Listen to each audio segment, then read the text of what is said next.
Graça e paz, meus irmãos. Estamos juntos novamente para refletirmos da palavra de Deus.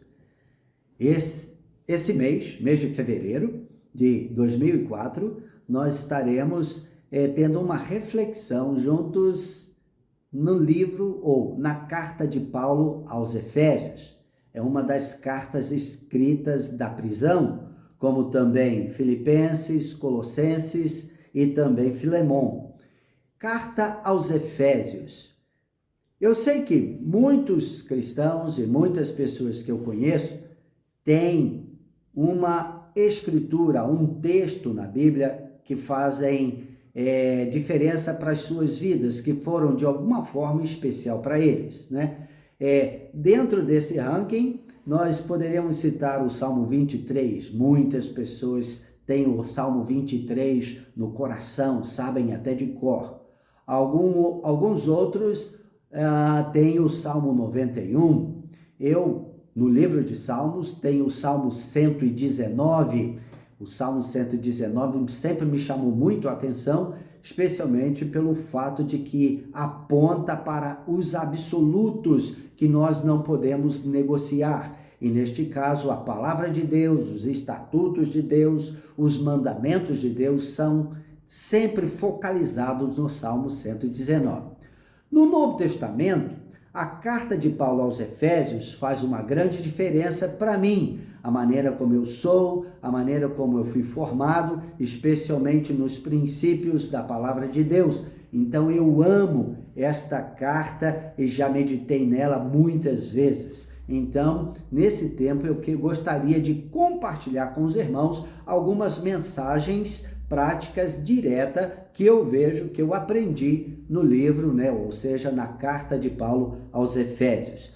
Existem 3 mensagens fundamentais na carta de Efésios que eu posso observar. A primeira destas mensagens é a nossa identidade como filhos de Deus e também o nosso relacionamento com Deus.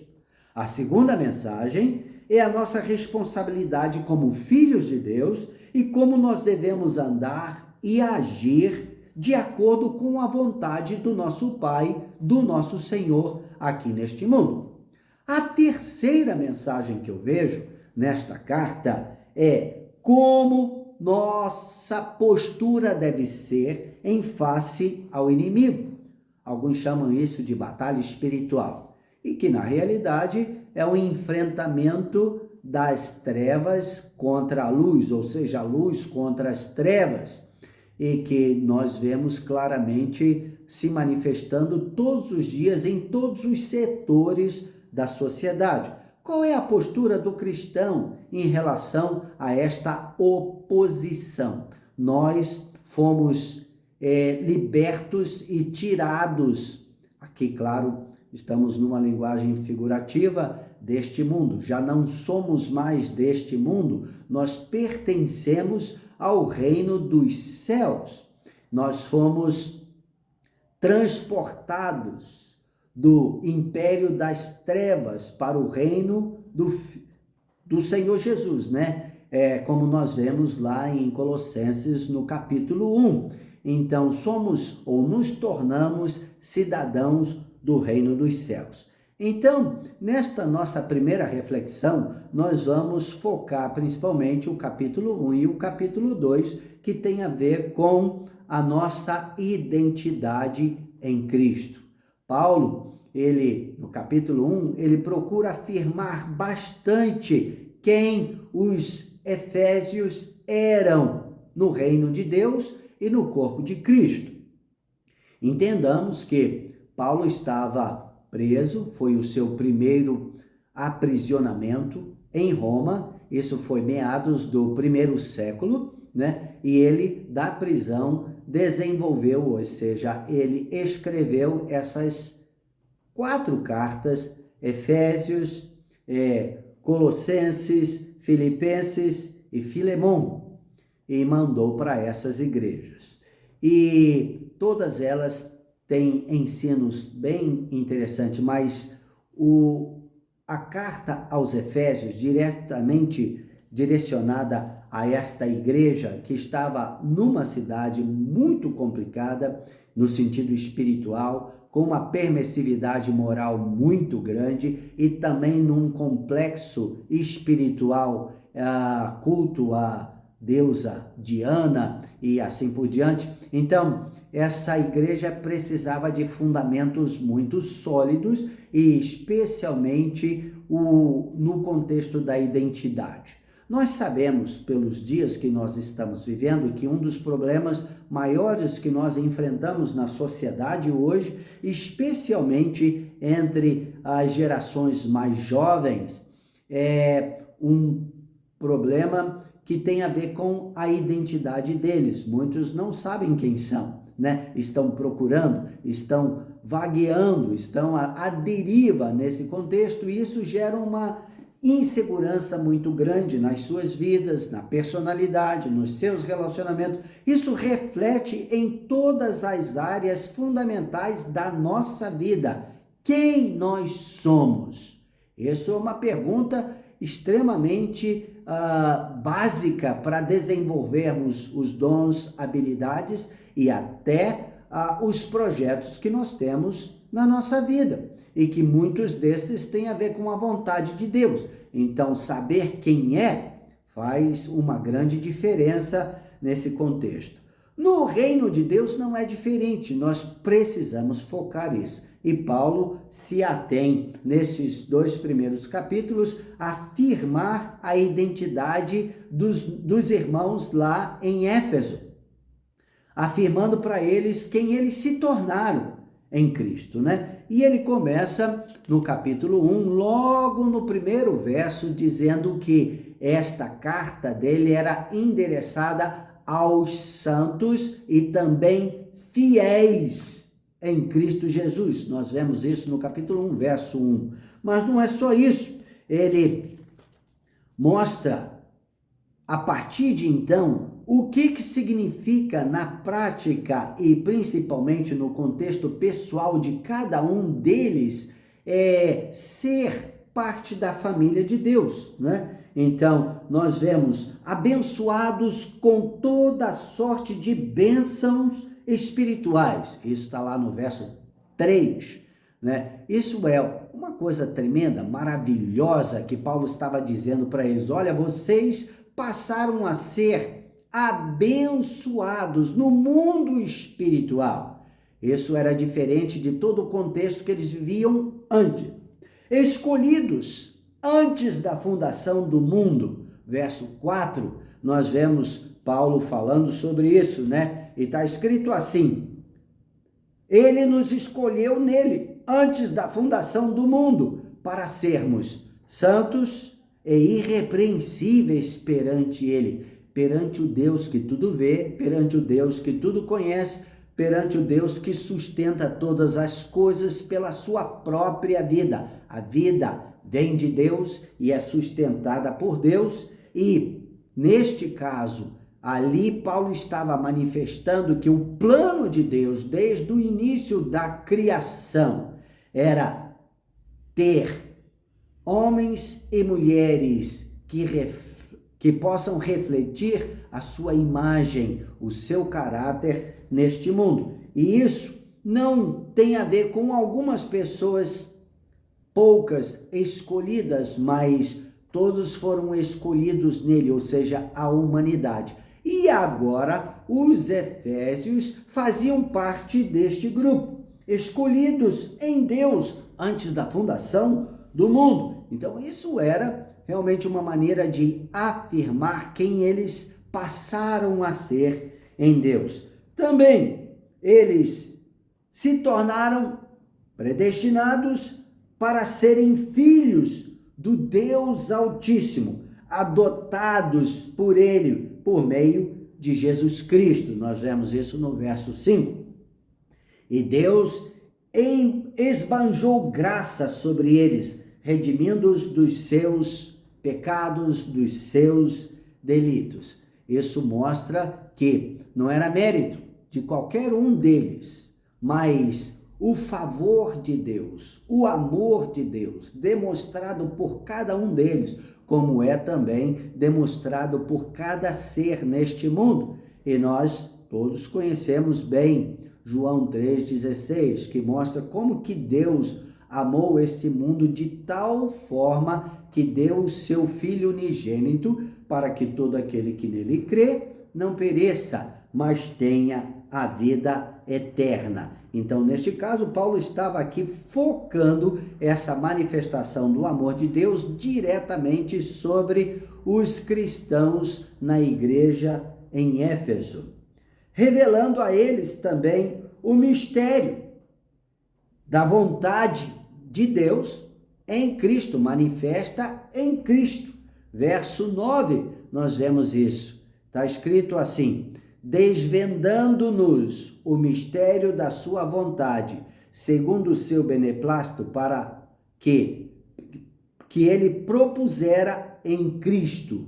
Ou seja, nós sabemos que a vontade de Deus sempre foi revelada em direção a todas as nações, a todas as famílias da terra, como ele disse a Abraão: em ti serão benditas, em ti e nos teus descendentes serão benditas todas as famílias da terra. E agora, através de Cristo Jesus, esse mistério que para muitos era oculto, era desconhecido, foi revelado através da pregação do Evangelho, e que, no caso, estes cristãos em Éfeso abraçaram, entenderam, aceitaram e se renderam ao senhorio de Jesus Cristo, o Salvador, e passaram a ser propriedade dele, propriedade divina.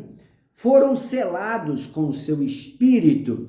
Isto é uma evidência de quem nós passamos a ser. Propriedade de Deus, filhos de Deus, propriedade divina.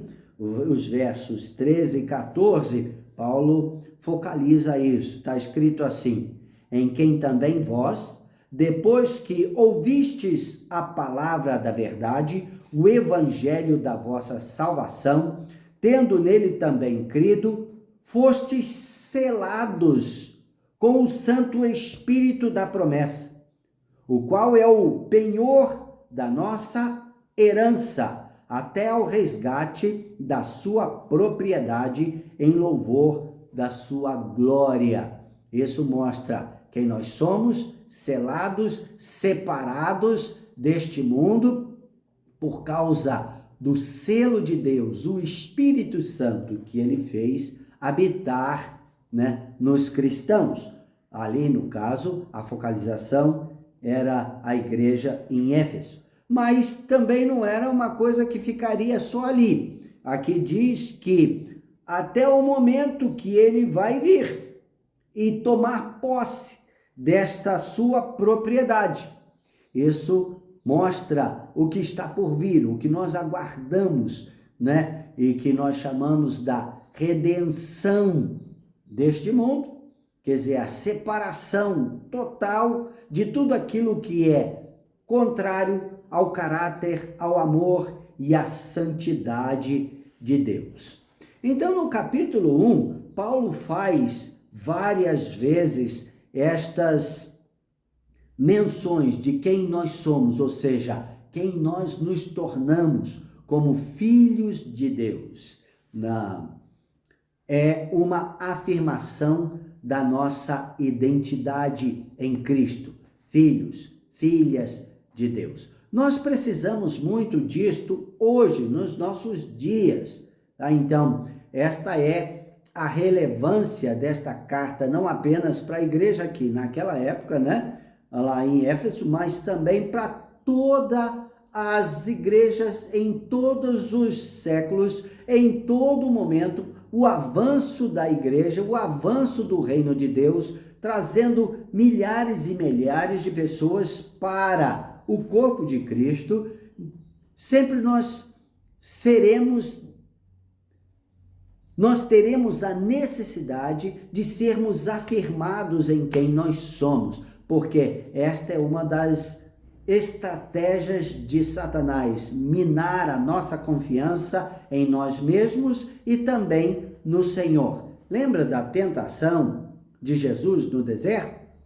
Qual foi a frase que foi repetida algumas vezes na tentação que o diabo usou para Jesus, né? Se tu és o Filho de Deus, se tu és o Filho de Deus, né? Da mesma forma acontece conosco, de várias formas diferentes no nosso dia a dia, ao ponto de muitas pessoas às vezes duvidarem até de que elas são salvas. Isso é esse golpe direto na nossa identidade, e nós precisamos sermos afirmados em quem nós somos em Cristo Jesus. O valor que Deus vê em cada um de nós, isso é extremamente necessário, especialmente quando nós estamos passando por tribulações, por lutas, por dificuldades, e todos nós passamos no nosso dia a dia, nos nossos relacionamentos, sejam eles íntimos, como seja dentro da nossa própria família, como também os relacionamentos que nós desenvolvemos no nosso trabalho, no nosso dia a dia. Nós somos constantemente golpeados na nossa mente com pensamentos que Satanás lança contra nós, golpeando a nossa confiança em quem nós somos. Por isso que ler esta carta traz um refrigério tão grande para a nossa vida, saber quem nós somos em Deus. Aí no capítulo 2, Paulo, ele aborda a questão do fruto da queda.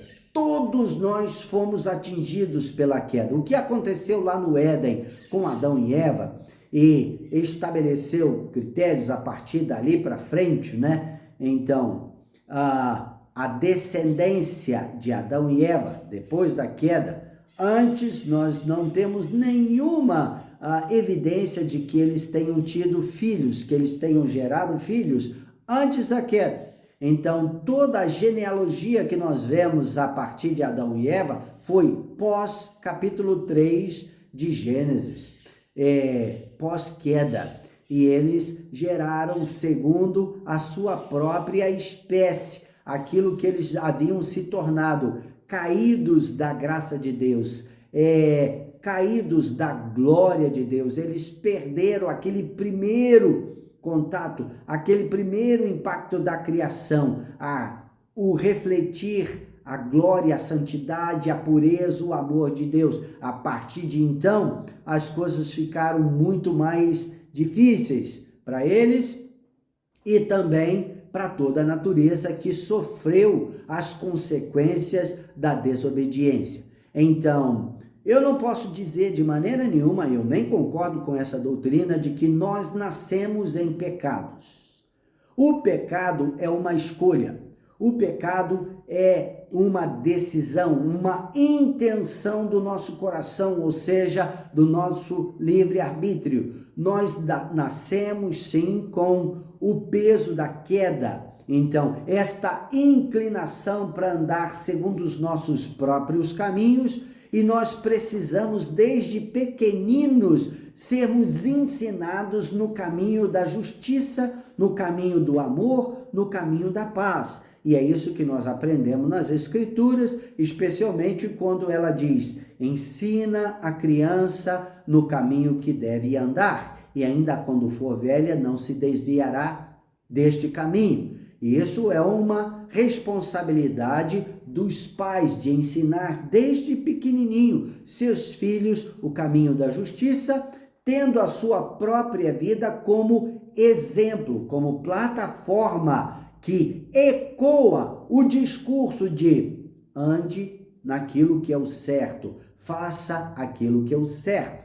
Nós precisamos fazer isso. Então, toda a palavra de Deus nos ensina isto, desde os primórdios, né? Lá do discipulado que nós vemos Deus caminhando, né? Especialmente aqui nós poderíamos citar Abraão e os seus descendentes, e depois a lei revelada a Moisés, é uma a expressão da graça de Deus, mas também da responsabilidade que nós temos de ensinar, de passar adiante para as próximas gerações esses fundamentos da vida, como que nós devemos viver e escolher. Porém, todos nós fomos afetados por isso, e eu não conheço ninguém que, desde a sua infância, tenha escolhido a santidade com Deus. Nós tivemos alguns exemplos muito interessantes. Um destes que nós poderíamos citar é o próprio Samuel, que nasceu por um milagre, por uma ação da graça de Deus sobre Ana, sua mãe, e que consagrou o filho desde pequenininho e depois de desmamá-lo, colocou-o aos cuidados do sacerdote, e ali ele foi criado na presença de Deus, na presença da arca, né, a arca da aliança, né, o santo dos santos. Samuel cresceu ali. E toda a vida de Samuel, realmente nós não encontramos nada que poderia dizer, isso aqui, ele pecou nisso, naquilo outro. Mas nós sabemos, como está escrito na palavra, que todos pecaram, carecem da glória de Deus, ou seja, o fruto, a consequência da queda atingiu a todos. Então, no capítulo 2, Paulo deixa bem claro para a igreja lá em Éfeso, para os irmãos que estavam lá, que eles não eram escolhidos por Deus por serem especiais. Não, Deus esbanjou graça, de graça, sobre eles. E ele começa dizendo assim: ele vos deu vida, estando vós mortos nos vossos delitos e pecados, nos quais andastes no passado, ou seja, outrora, segundo o curso deste mundo, segundo o príncipe da potestade do ar, do espírito que agora atua nos filhos da desobediência. Então, o que Paulo estava dizendo?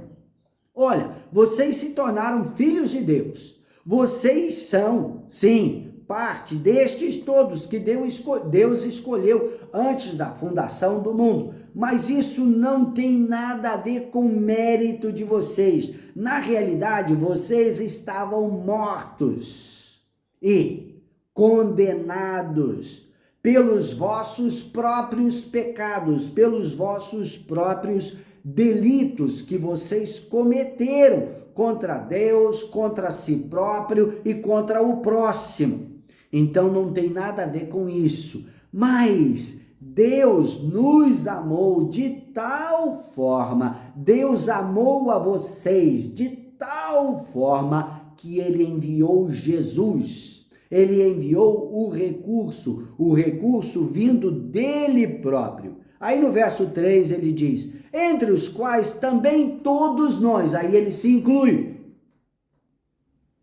andamos outrora, segundo as inclinações da nossa carne, fazendo a vontade da carne e dos pensamentos, e éramos, por natureza, filhos da ira, como também os demais, ou seja, todos que se encontram neste mundo, que ainda não tiveram um encontro com o Cristo, com a graça salvadora, transformadora. Então, Paulo também, ele se inclui dentro desse contexto, quando ele diz, entre os quais todos nós andamos no passado.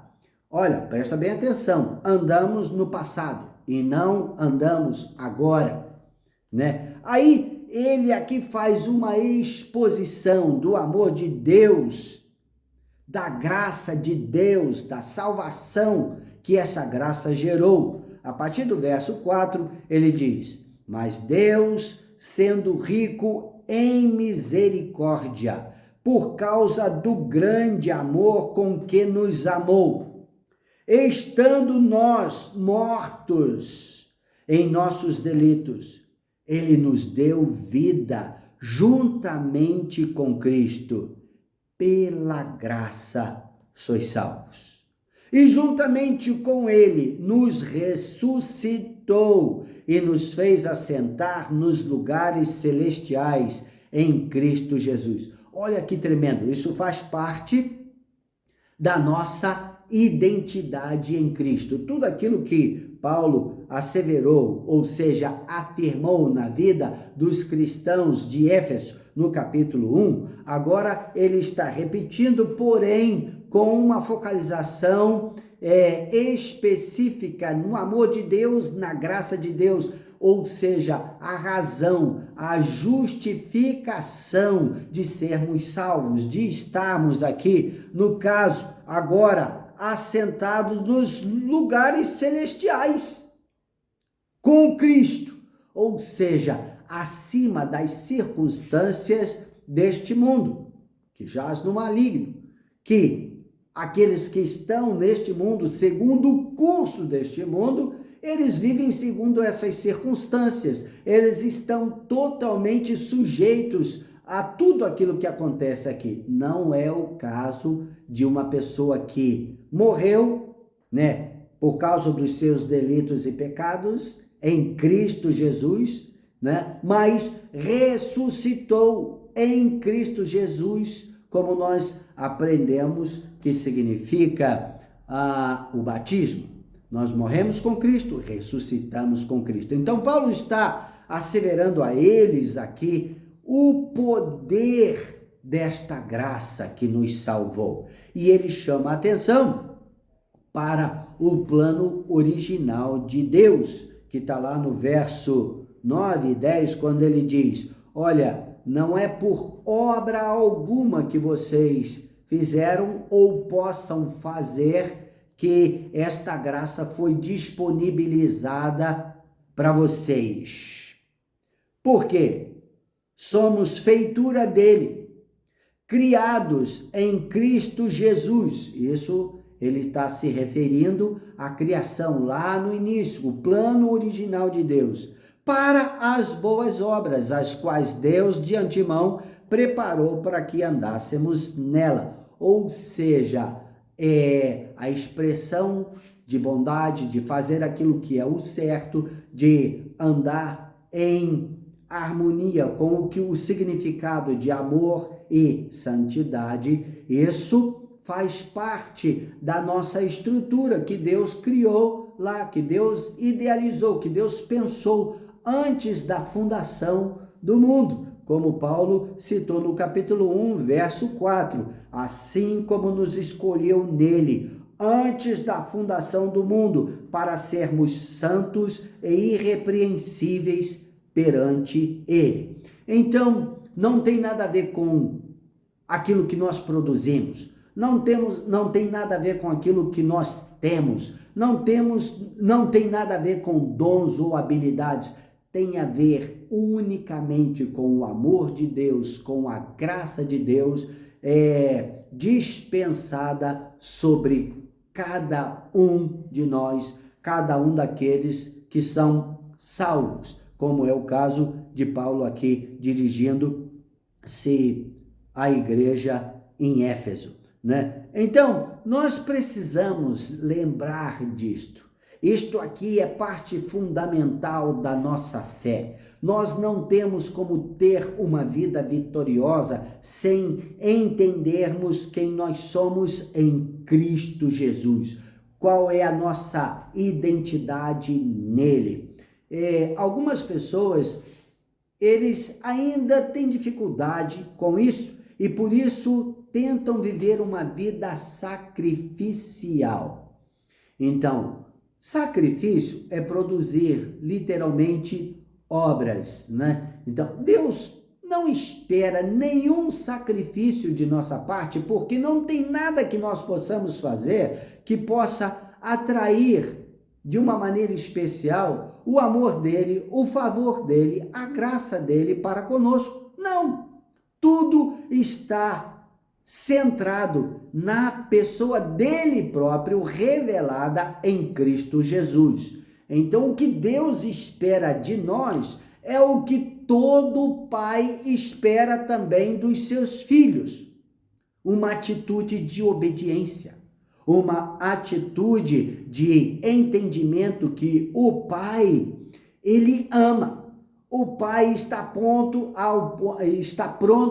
para se sacrificar em favor dos seus filhos. É isso que o pai ou a mãe espera dos seus filhos, que os seus filhos tenham essa consciência e que isso também leve-os a respeitá-los, a reverenciá-los. Isso tem a ver com honra, como nós vemos no 5º mandamento, né, dos 10 mandamentos, o 5º que diz: honra teu pai e a tua mãe para que te vá bem.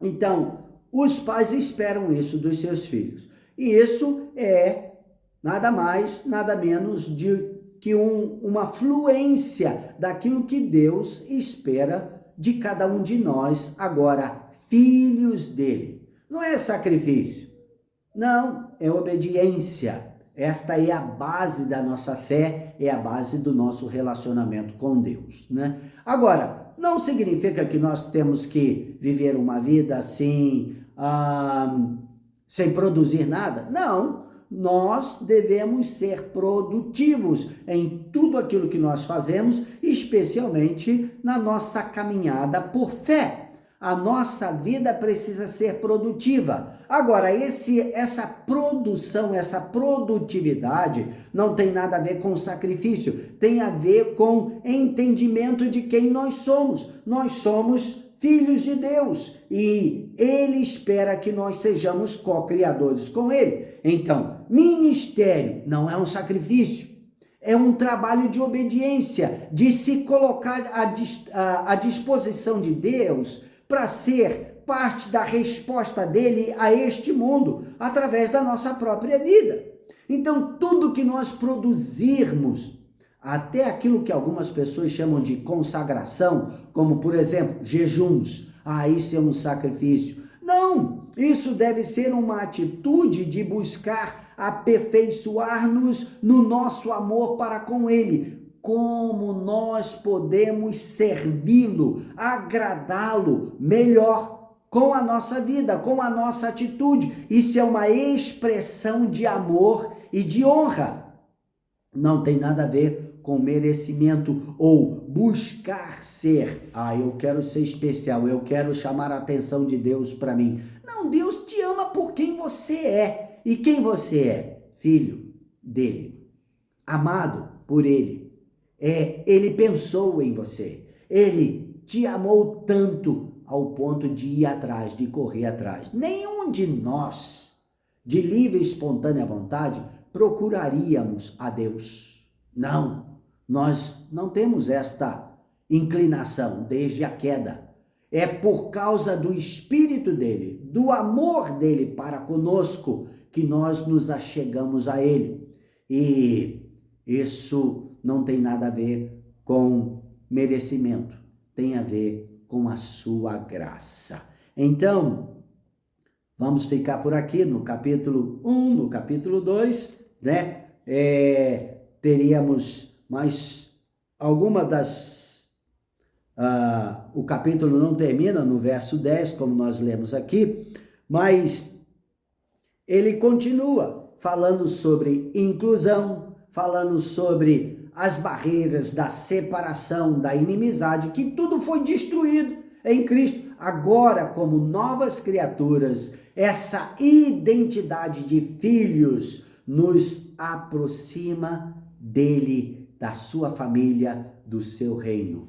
Meu irmão, minha irmã, você é um filho, você é uma filha de Deus e você não precisa fazer nada para garantir isso. Ele te quis, ele te quer, ele nos quer e nós precisamos saber disto no nosso dia a dia. Isso com certeza vai levantar a nossa cabeça, saber quem nós somos em Deus. E é por isso que Paulo também diz, não em Efésios, em outro lugar, né? Como, por exemplo, acho que está escrito em Romanos, nada pode nos separar do amor de Deus que está em Cristo Jesus para conosco. Que Deus te abençoe e que você seja curioso para continuar lendo, refletindo, meditando na carta aos Efésios, que é de grande relevância para a nossa vida, para a igreja hoje, nos dias que nós estamos vivendo. Deus te abençoe e até a próxima, onde nós vamos estar focalizando a segunda mensagem que nós encontramos no livro ou na carta aos Efésios. Nossa responsabilidade como filhos de Deus em como andar, como agir aqui neste mundo, sendo uma representação viva do nosso Deus, Senhor, Criador e Salvador. Até a próxima!